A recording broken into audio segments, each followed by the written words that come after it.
Hello बच्चों, let's read the question first. The question states, the binding of oxygen with hemoglobin is primarily related to which of the following factors? Four options are given. First is partial pressure of carbon dioxide. Second is partial pressure of oxygen. Third is hydrogen ion concentration. And fourth is temperature. Question में पूछ रहे हैं कि oxygen की haemoglobin के साथ binding primarily कौन से फैक्टर से रिलेटेड होती है। इस क्वेश्चन को आंसर करने के लिए हम की कॉन्सेप्ट देखेंगे about the formation of oxy haemoglobin complex.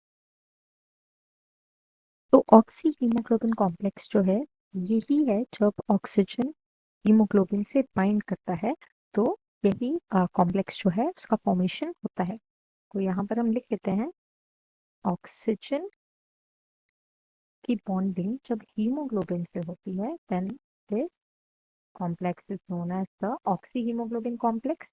अब होता क्या है कि जो ऑक्सीजन है ये बनाता है कोऑर्डिनेट बॉन्ड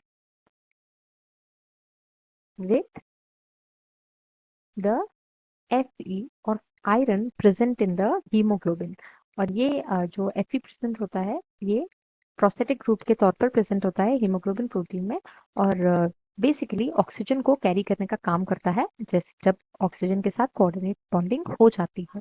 तो चार मॉलिक्यूल्स जो हैं ऑक्सीजन के बाइंड करते हैं एक हीमोग्लोबिन से। तो फिर यहाँ पर ये ऑक्सीजन हीमोग्लोबिन कॉम्प्लेक्स बन जाता है। तो ये ऑक्सी हीमोग्लोबिन कॉम्प्लेक्स के फॉर्मेशन को अगर हम देखें तो कंडीशंस के हिसाब से होता है जैसे कि जब ऑक्सीजन कंटेंट जो होता है हाई होता है कहाँ ब्लड में then the affinity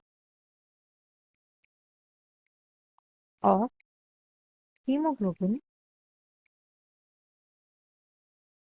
to oxygen increases.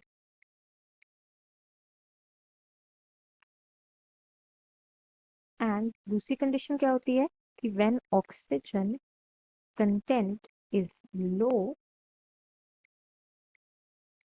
तब क्या होगा द एफिनिटी विल डिक्रीज जिसकी ऑक्सीजन एंड हीमोग्लोबिन की आपस में एफिनिटी डिक्रीज हो जाएगी।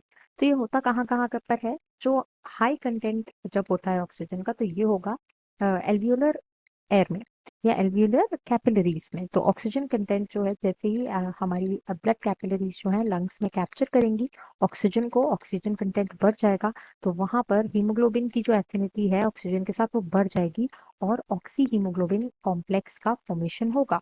लेकिन यहाँ पर जैसे ही टिश्यू लेवल्स पे अगर हम बात करें तो टिश्यू क्या होते हैं कि टिश्यू में जो सेल्स हैं वो कंज्यूम कर लेते हैं ऑक्सीजन को यूज कर लेते हैं रेस्पिरेशन के लिए और फिर उसके बाद उनका बाय प्रोडक्ट बचता है दैट इज कार्बन डाइऑक्साइड। तो ये जो ऑक्सीजन कंटेंट है वहां पर लो होता है ब्लड में तो क्या होता है कि जो एफिनिटी है ऑक्सीजन की हीमोग्लोबिन के साथ वो डिक्रीज हो जाती है क्योंकि ऑक्सीजन प्रेजेंट ही नहीं है।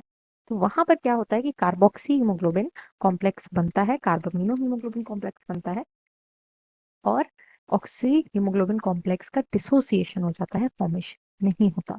तो यहाँ पर हम लिख लेते हैं कि लंग्स की साइट पर क्या हो रहा है इंक्रीज या फिर ऑक्सी हीमोग्लोबिन का फॉर्मेशन हो रहा है और टिश्यूज की साइट पर क्या हो रहा है ये एफिनिटी जो है वो डिक्रीज हो रही है जिसकी वजह से फॉर्मेशन जो है वो नहीं हो रहा है इनफैक्ट डिसोसिएशन हो रहा है। तो यहाँ पर हम देख रहे हैं कि जो मेन फैक्टर है ये है ऑक्सीजन की प्रेजेंस की ऑक्सीजन कितना प्रेजेंट होगा उस हिसाब से हमारा ऑक्सीजन कॉम्प्लेक्स बनता है। तो अब हम क्वेश्चन के ऑप्शन देख लेते हैं। क्वेश्चन में ये पूछा हुआ था कि कौन सा फैक्टर प्राइमरीली रिलेटेड है ऑक्सी हीमोग्लोबिन या कॉम्प्लेक्स के बनने के लिए या ऑक्सीजन के कॉम्बिनेशन के लिए हीमोग्लोबिन के साथ। तो फर्स्ट ऑप्शन में partial pressure of carbon dioxide लिखा है तो ये जो है ये इसका रॉन्ग आंसर होगा क्योंकि मेनली डिपेंड कर रहा है ऑक्सीजन पर। फिर सेकंड ऑप्शन पर आते हैं सेकंड ऑप्शन में पार्शियल प्रेशर ऑफ ऑक्सीजन लिखा हुआ है तो ये जो है वो हमारा मेन आंसर होगा क्योंकि ऑक्सीजन पर ही डिपेंड कर रहा है।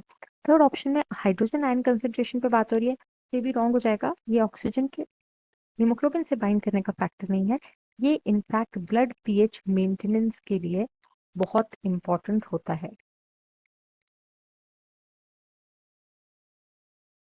तो ये ब्लड पीएच मेंटेनिंग के लिए हाइड्रोजन आयन कंसंट्रेशन बहुत इंपॉर्टेंट होता है। फिर फोर्थ ऑप्शन में टेम्परेचर की बात हो रही है, तो ये टेम्परेचर का फर्क वेंटिलेशन पर पड़ता है। टेम्परेचर बढ़ जाने से वेंटिलेशन भी बढ़ जाता है, लेकिन इसका जो रिलेशन है वो ऑक्सीजन का हीमोग्लोबिन से बाइंड करने से नहीं है। So the right and final answer for this question will be option number B. Hope you understood it well. All the best.